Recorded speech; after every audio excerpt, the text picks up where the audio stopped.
स्वागत है आपका HJ एडुकेशन हिंदी में। इस वीडियो में हम लोग कम्युनिकेशन प्रोसेस के एलिमेंट्स को जानेंगे और साथ ही साथ यह भी समझेंगे कि कम्युनिकेशन प्रोसेस फेल क्यों हो जाता है। प्राचीन समय से ही इंसान आपस में अलग अलग तरीकों से अलग अलग रूप में कम्युनिकेट करता रहा है। कम्युनिकेशन वह प्रोसेस है जिसमें दो या दो से अधिक लोगों के बीच में message, information, ideas, thoughts, feeling, emotion आदि का एक्सचेंज होता है। कम्युनिकेशन के पूरे प्रोसेस में एक तरफ सेंडर होता है और दूसरे तरफ रिसीवर होता है।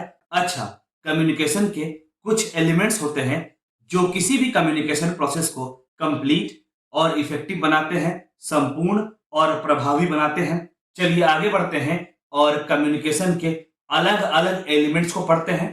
पहला, sender of the message. Communication process sender से ही स्टार्ट होता है क्योंकि सेंडर मैसेज का सोर्स होता है। सेंडर से यह उम्मीद की जाती है, यह एक्सपेक्ट किया जाता है कि वह अपने रिसीवर को समझे और ठीक उसी प्रकार से कम्युनिकेट करे ताकि रिसीवर को सेंडर के द्वारा भेजे गए मैसेज को समझने में आसानी हो। अगला, receiver of the message. Receiver वह पर्सन या ग्रुप ऑफ पर्संस होता है जो सेंडर के द्वारा भेजे गए मैसेज को रिसीव करता है और फिर उसे समझने का प्रयास करता है। मैसेज समझ में आने के बाद रिसीवर उसी हिसाब से सेंडर को रिस्पॉन्स करता है। अगला, मैसेज। मैसेज कम्युनिकेशन का कोर एलिमेंट होता है, मेन एलिमेंट होता है। मैसेज वह इंफॉर्मेशन है जो सेंडर के माध्यम से रिसीवर तक पहुंचता है। मैसेज कुछ भी हो सकता है, आइडिया हो सकता है, थॉट हो सकता है, फीलिंग हो सकता है, ओपिनियन हो सकता है, ऑर्डर्स, इंस्ट्रक्शंस या सजेशंस भी हो सकता है। अगला, मीडिया या मीडियम।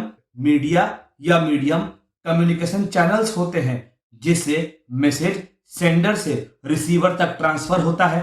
अलग अलग प्रकार के मीडियम हो सकते हैं जैसे ईमेल, टेलीफोन, सोशल मीडिया आदि।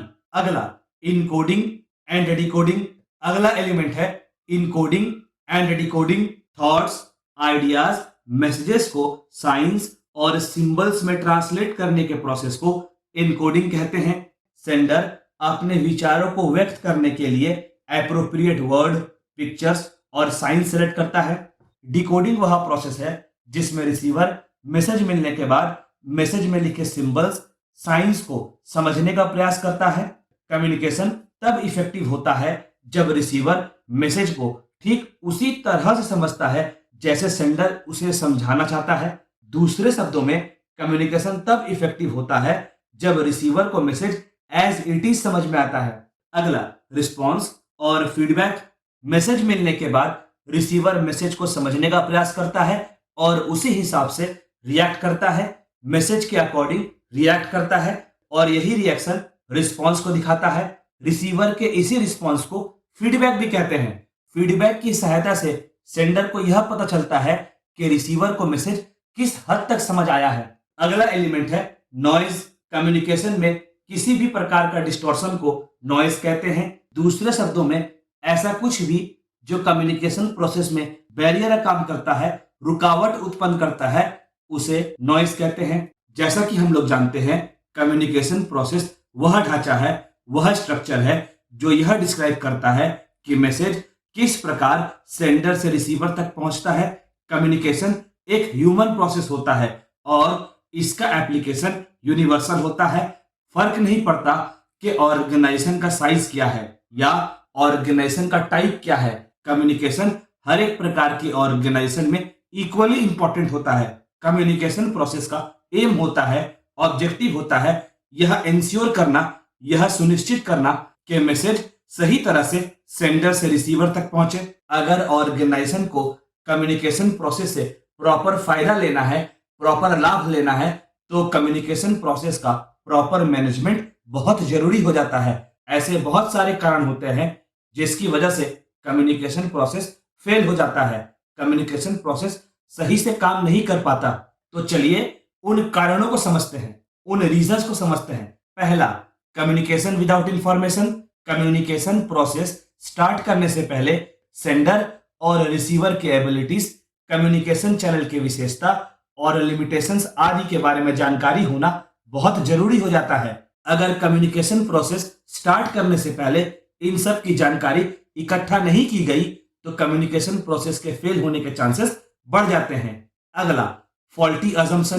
कभी कभी कम्युनिकेशन प्रोसेस में सेंडर गलत अजम्पशंस के साथ कम्युनिकेशन स्टार्ट करता है। अगर इसी फॉल्टी अजम्पशन को रिसीवर भी इनकरेज करे तो कम्युनिकेशन प्रोसेस से एक्सपेक्टेड रिजल्ट नहीं पाया जा सकता और कम्युनिकेशन प्रोसेस के फेल होने के चांसेस बढ़ जाते हैं। अगला, अनक्लियर कम्युनिकेशन। जब कम्युनिकेशन प्रोसेस अनक्लियर होता है, मतलब जब कम्युनिकेशन प्रोसेस में क्लैरिटी नहीं होती, तब रिसीवर मैसेज का मीनिंग सही तरह से नहीं समझ पाता।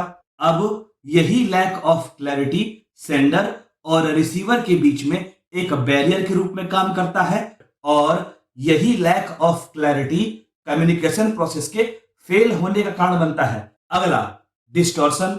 सेंडर के भेजे गए मैसेज को रिसीवर जब एज इट इज समझ लेता है, तब हम लोग यह कह सकते हैं कि कम्युनिकेशन प्रोसेस इफेक्टिव रहा। अब अगर सेंडर के भेजे गए मैसेज को रिसीवर अलग तरह से इंटरप्रेट करता है, अलग तरह से समझता है और उसी हिसाब से काम करता है, इससे कम्युनिकेशन प्रोसेस का पर्पस फुलफिल नहीं होता, उद्देश्य पूरा नहीं होता और कम्युनिकेशन प्रोसेस के फेल होने के चांसेस बढ़ जाते हैं। अगला, डाउट। जब सेंडर और रिसीवर के बीच में डाउट होता है तो चांसेस बहुत हाई होता है कि कम्युनिकेशन प्रोसेस फेल हो जाए। दूसरे शब्दों में, जब सेंडर और रिसीवर एक दूसरे के मैसेज पर ट्रस्ट नहीं करेंगे, दोनों एक दूसरे के द्वारा भेजे गए इंफॉर्मेशन पर ट्रस्ट नहीं करेंगे, तो इससे कम्युनिकेशन प्रोसेस फेल हो जाएगा।